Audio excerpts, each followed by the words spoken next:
let's put ourselves in the shoes of some South African business owners. You are running your business as usual, and one day when you go to the bank, you see that your bank account has been frozen, or you wake up one morning and then you look at your bank account or your phone, or you get an SMS telling you that some money has been deducted from your bank account by Sars. Can Sars take your money from your bank account without your permission? In this particular discussion, we are going to talk about specifically a situation where Sars issues a garnishee order to attach your bank account or to be able to freeze your bank account because of some unpaid tax or admin penalties. The question that troubles a lot of people is it legal?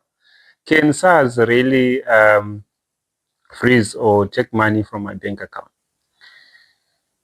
Maybe to clarify this, according to the Tax Administration Act, Sars is within its right. It is a legal process that Sars can follow in terms of collection of money from the taxpayers who have got accounts that are unpaid.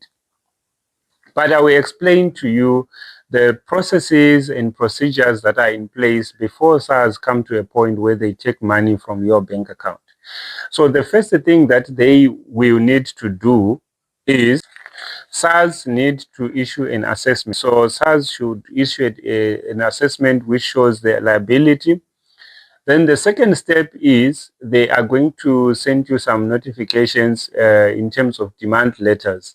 So they send a few letters. In most cases, it will be one or two demand letters. And then they are supposed to also send you the final demand letter, upon which, if there is no correspondence from you, there is no response from you, there is no money that has been paid, then Sars can issue an order to the bank to either freeze the bank account, but in most cases, they will send an order so that they can be able to collect some money up to the amount that of the tax that is owing. So, like, for example, if the tax that is owing is a certain amount, like, for example, 20,000, Sars can take, sometimes in most cases, historically, I've seen they wouldn't take much or the full amount. The law allows them to take up to the 20,000 that is owing. But in most cases, historically, I've seen that they will take a partial amount in order for them to cover for the tax, part of the tax that was supposed to be paid. So after some time, they will also issue some correspondence and also come and take some more from your bank account. This is actually a legal process that Sars would have followed the right procedures when they come to a point where they are taking money from your bank account. Some of the questions that I've noticed that a lot of taxpayers ask is, once money has been taken from my bank account, can Sars return that money?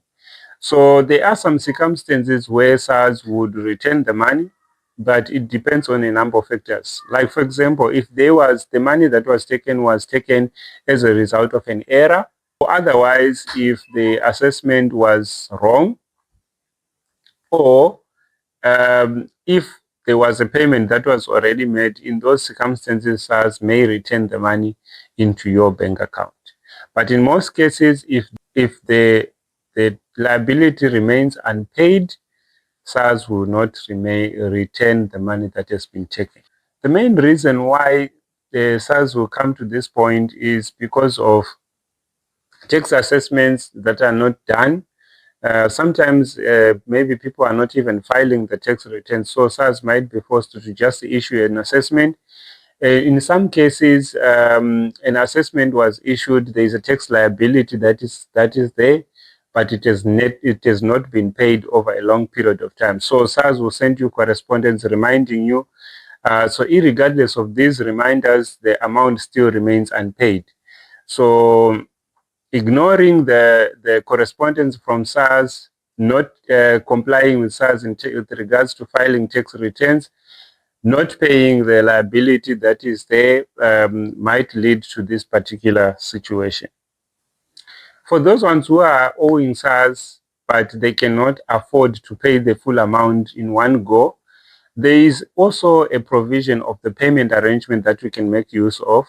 So without making use of the payment arrangement and just leaving the liability with unpaid, it might come to a point where SARS would have to collect using the legal channels that are available in the Tax Administration Act.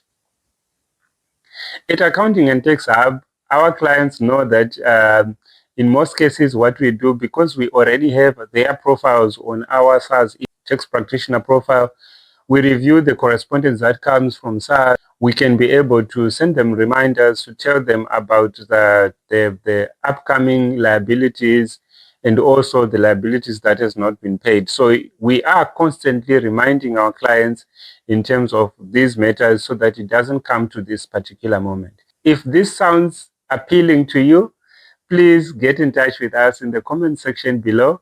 Become a monthly client, and we can be able to enjoy the benefits and avoid these problems of SARS freezing or taking money from your bank account without your permission. Thanks very much for watching. See you again in the next video.